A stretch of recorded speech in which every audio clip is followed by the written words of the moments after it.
in this talk, we want to move on to equations describing a plane. Okay, so we talk about equations describing a line. Now we talk about equation describes a plane. Okay, so suppose in R3,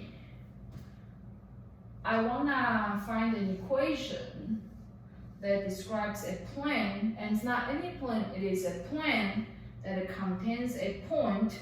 You know it's coordinated x1, y1, z1. Okay, it has this point in there, and has normal vector. Okay, n. Okay, so what is a normal vector? Normal vector just means the vector. Okay, so let me talk about normal vector if you don't know.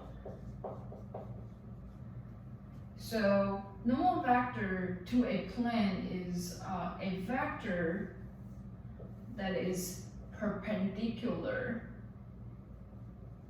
Okay, so this vector is perpendicular to the plane.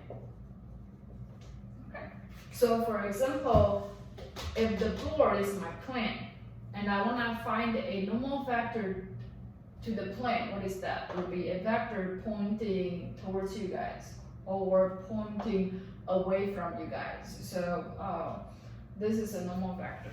Okay, so if I am also given a vector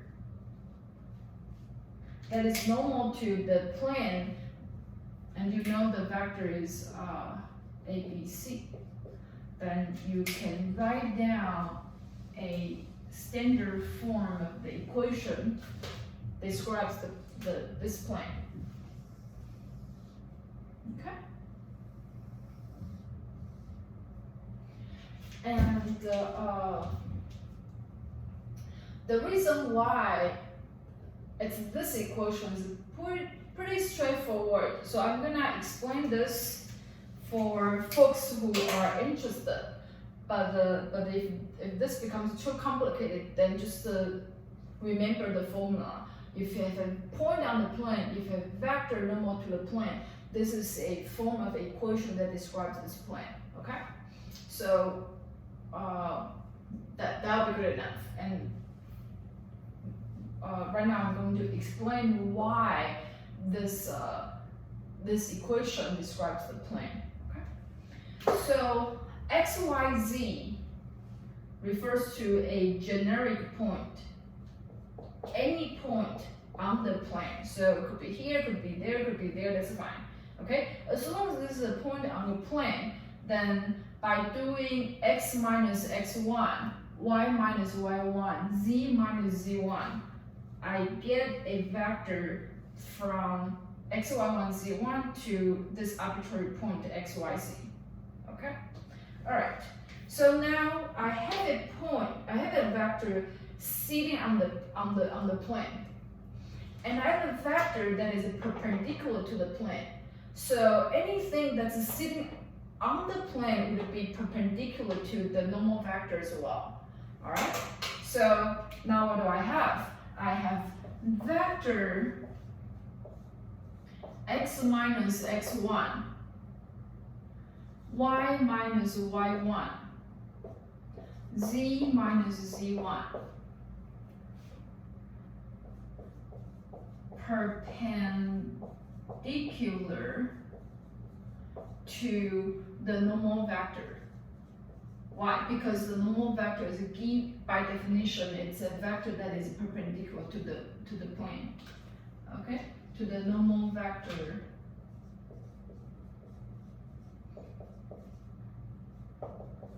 ABC. Okay, so now I have a vector sitting on the plane, I have another vector that's given, I know it's perpendicular to the plane, therefore it's perpendicular to the vector. Now these two vectors are perpendicular to each other, orthogonal to each other if I use the fancy terminology. What do we know? about two vectors being orthogonal to each other using the dot product. I will know that this tells us vector x minus x1